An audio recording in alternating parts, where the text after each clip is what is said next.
जीवन को पलटाने वाली एक अद्भुत जीवन कहानी।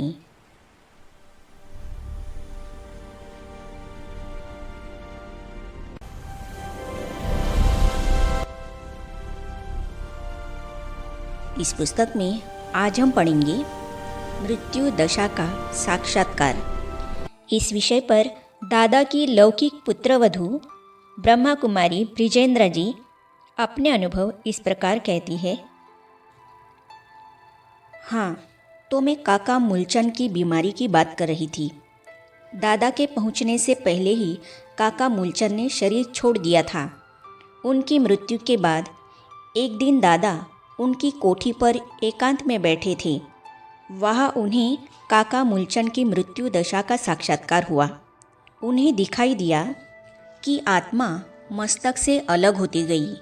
सत्ता छोड़ते छोड़ते वह पाँव के अंगूठे तक आई, फिर थर्मामीटर के पारे की तरह धीरे धीरे ऊपर चढ़ते चढ़ते मस्तक तक आई।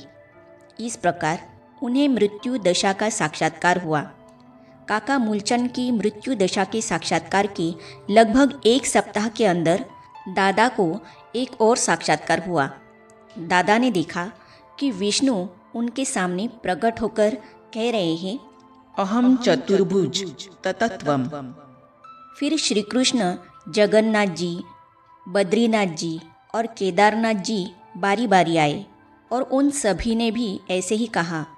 इन साक्षात्कारों से जहाँ दादा को बहुत हर्ष हुआ, वहाँ इस बात पर उनका विचार भी चलने लगा कि मुझे ततत्वम का जो वरदान दिया गया है उसका वास्तव में क्या भाव है। ये साक्षात्कार मुझे किसने कराए? उन दिनों दादा के गुरु भी आए हुए थे। दादा ने उनके आगमन पर 25,000 रुपये खर्च किए। उन्होंने एक बहुत बड़ी सभा की थी। उसमें बहुत लोग बैठे थे, परंतु मुझे दादा का उठना बैठना बहुत निराला लगा। दादा थे तो साकार अर्थात शरीरधारी ही, परंतु मुझे ऐसा लगा कि उनका शरीर उनसे दूर है। गुरु का भाषण चल रहा था, परंतु दादा सभा से उठ गए। इससे पहले कभी भी दादा सभा से उठकर नहीं गए थे। मेरा ध्यान दादा की ओर गया। मैंने जसोदा जी, जो कि दादा की धर्मपत्नी थी, को दादा के पास भेजा। जसोदा जी के जाने के बाद मुझे ख्याल आया कि मैं भी जाऊं। मैं दादा के कमरे में गई। मैं दादा के पास बैठ गई और जसोदा जी गुरु की सभा में लौट गई। विश्व के इतिहास में एक अत्यंत महत्वपूर्ण वृत्तांत। मैंने देखा कि दादा अर्थात बाबा के नेत्रों में इतनी लाली थी कि ऐसे लगता था जैसे कि उनमें कोई लाल बत्ती जग रही हो। उनका चेहरा भी एकदम लाल था और कमरा भी प्रकाशमय हो गया था। मैं भी शरीर भान से अलग मानो अशरीरी हो गई। इतने में एक आवाज़ ऊपर से आती मालूम हुई, जैसे कि दादा के मुख से कोई दूसरा बोल रहा हो। वह आवाज़ पहले धीमी थी, फिर धीरे धीरे ज़्यादा हो गई।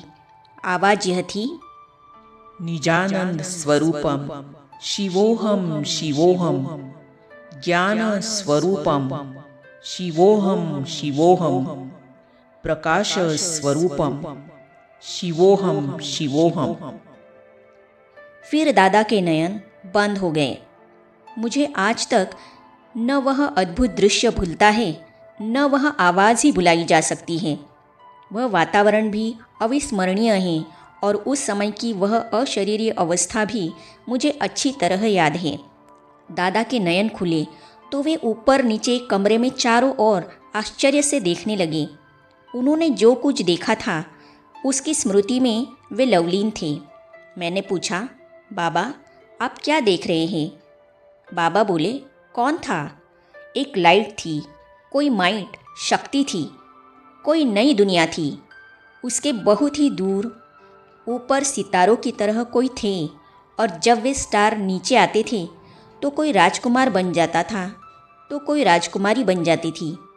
एक लाइट और माइट ने कहा, यह ऐसी दुनिया तुम्हें बनानी है, परंतु उसने कुछ बताया नहीं कि कैसे बनानी है। मैं यह दुनिया कैसे बनाऊंगा? वह कौन था? कोई माइट थी। यह दादा के तन में परमपिता परमात्मा शिव की प्रवेशता थी। अब दादा बहुत गहन विचार में थे।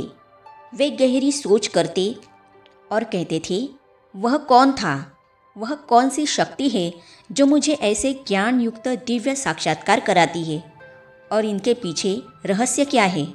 दादा के कुटुंबीजन भी इस सोच में रहते थे कि पता नहीं दादा को क्या हो गया है। दादा अब बहुत ही अंतर्मुखी हो गए थे और वे आत्मचिंतन में ही तल्लीन मालूम होते थे। स्वयं दादा को भी आगे चलकर यह रहस्य स्पष्ट हुआ कि परमपिता परमात्मा शिव ने दादा के तन में प्रवेश होकर अपना परिचय दिया था, और उन्होंने ही दादा को कलयुगी सृष्टि के महाविनाश का तथा आने वाली सतयुगी सृष्टि का भी साक्षात्कार कराया था, और उस पावन सृष्टि की स्थापनार्थ उन्हें निमित्त अथवा माध्यम बनने का निर्देश दिया था। अंतरात्मा में गीता ज्ञान का स्फुरण और दिव्य विवेक की प्राप्ति। अब दादा को अंदर ही अंदर ऐसा अनुभव हुआ जैसे कि भगवान अव्यक्त अथवा गुप्त रूप में उन्हें गीता ज्ञान दे रहे हो। अब उनकी अंतरात्मा में गीता ज्ञान का स्फुरण हो रहा था, और साथ साथ वे उस ज्ञान में स्थिति और अनुभूति का भी रसास्वादन कर रहे थे। उनकी बुद्धि को स्वतः ही यह सूझ भी प्राप्त हो रही थी कि गीता में भगवान की वास्तविक महावाक्य कौन से हैं और उनमें प्रक्षिप्त क्या क्या है। गोया अब उन्हें दिव्य विवेक की प्राप्ति हुई, और इस सत्यता में उनका विश्वास और दृढ़ हुआ कि गीता ही एक ऐसा शास्त्र है जिसमें स्वयं भगवान के महावाक्य है। परंतु अब जबकि स्वयं भगवान उन्हें ईश्वरीय ज्ञान दे रहे थे और उसकी अनुभूति करा रहे थे, तो गीता शास्त्र जिसे वे नित्य प्रति पढ़ा करते थे अब उनसे स्वतः ही छूट गया था। दादा को ऐसा अनुभव होता था कि वे अर्जुन हैं और स्वयं भगवान उनकी ज्ञान पिपासा तृप्त कर रहे हैं।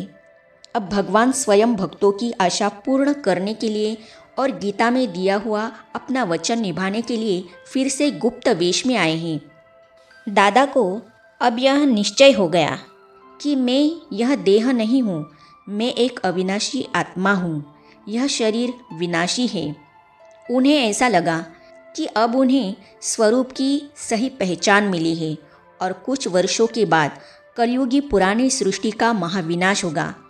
इस प्रकार की गुप्त आवाज़ सुनकर वे अन्य मित्रों तथा संबंधियों को भी आत्मा का ज्ञान देकर उन्हें प्रभु के स्नेह में मग्न अपनी नज़र से निहाल कर देते थे।